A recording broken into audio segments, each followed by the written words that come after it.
With this first output on the screen, before we dig deeper into this app and build something more beautiful, let me take a step back and go back to Dart, because it's so important that you also understand Dart whilst we are working on this.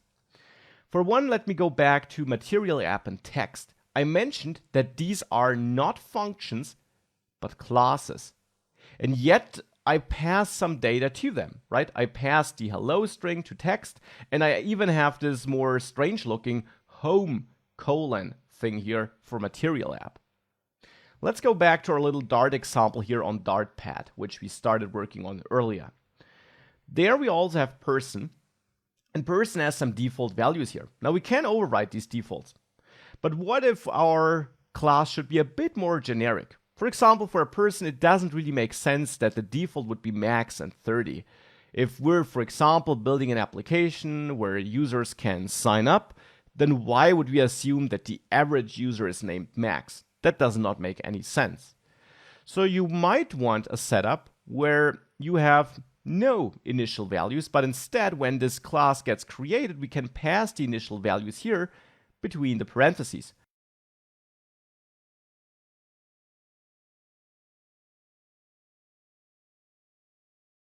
So that I have max and 30 here, and I have menu and 31 here. And then I don't need to overwrite my name down there. That would be nice, but right now it's not supported. We can support it by adding a so-called constructor to this class. A constructor is a function inside of a class, and therefore we could also call it a method, because functions inside of classes are methods. It's just a different name.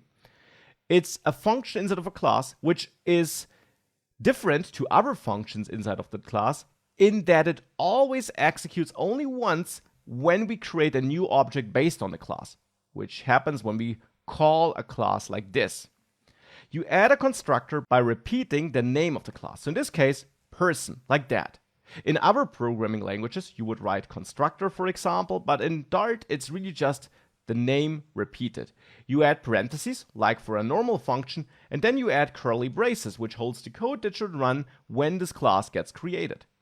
Now here, you can accept arguments, like name and like age, or input name and input age to avoid confusion with the names we chose up there. Though you could use the same names, because Dart also has a feature called scoping, which means that if you had the same names as up here in the arguments, it would not overwrite this or anything like that. Instead, it would simply just create new variables inside of person. It always creates new variables for every argument you get, and these variables could have the same name and they would not clash, because Dart would, behind the scenes, manage that separation between your class level variables and your function or constructor level variables. But here, to not confuse you, I chose different names. And now inside of the constructor body, we could refer to our name up here by just typing name and assigning input name as a value, and the same for the age. Now, by the way, if you had the same name, so let's say I had age here, then of course Dart would not be able to figure out if we mean the age up here or the age here when we're using age in the body of the constructor, and therefore it gives us a special this keyword which refers to the class itself, and with this.age we can tell Dart that here I want to refer to the class level age variable, whereas without this I want to refer to the function or constructor level variable. So this is the code we can use. We could do the same for name, just want to show the two different options. And now with that, we have a constructor which allows us to create our object, if I run this, with different default values down there, which is of course pretty convenient and a feature you'll use quite a lot. That's also the feature text uses here, which accepts a string which we can pass to the constructor, which we will use to output something, because having a default text in the text class would not make that much sense. Now, besides using this syntax here, you can also use named arguments. And that means that you simply wrap that here in curly braces. Now what this does is, it means that now these arguments are all optional, and therefore of course you should write code that can live with no values being provided, and that you do target them by name when you're creating your data. So here you would then target a argument by name by repeating its name here when you create an instance based on that object, like this. Input name colon, and also age colon. That concept of named arguments is also not only available for constructors, but also for normal functions. Now, if we repeat this, it still works. Now, why would I use named arguments? It's especially great for constructors or functions that take a lot of arguments, because if you have normal, positional, so non-named arguments, you have to remember which argument goes into which position, that the name is the first and the age is the second argument. Now, obviously, for a constructor with 2 arguments, that is doable, but if you had 10 arguments, it would be more difficult. By using named arguments, you can simply use the name to assign it, and you can also mix and match the order here if you wanted to. So here I could first assign the age and then the name, because I'm targeting it with the name, right? So with the name of the argument, and therefore the order doesn't matter here. For positional arguments, as the name suggests, it does matter. Now, since I mentioned that all named arguments automatically are also optional, you also should either define default values here with an equal sign right in here in the argument list. That's something you can do.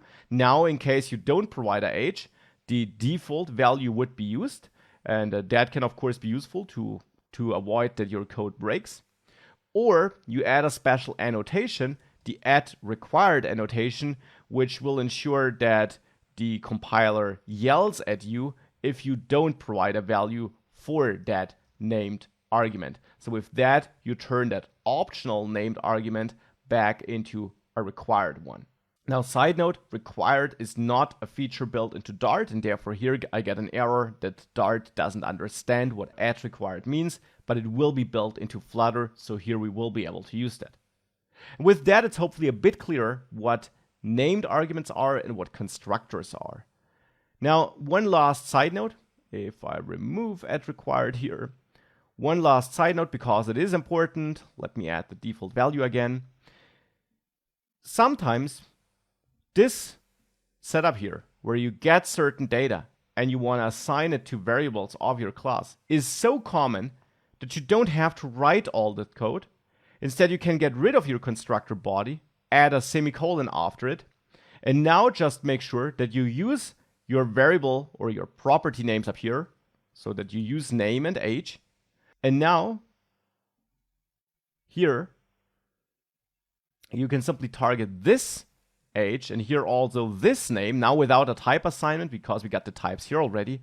And this is a shortcut understood by Dart, which tells Dart, okay, what we receive as a name argument will be stored in a name property. What I receive as an age argument will be stored in the age property. And now, since I renamed this to name again, because now the names here have to match, since I renamed this to name, I also have to rename it down there, of course. And now this works again, and it's of course shorter than writing that extra function body for the constructor.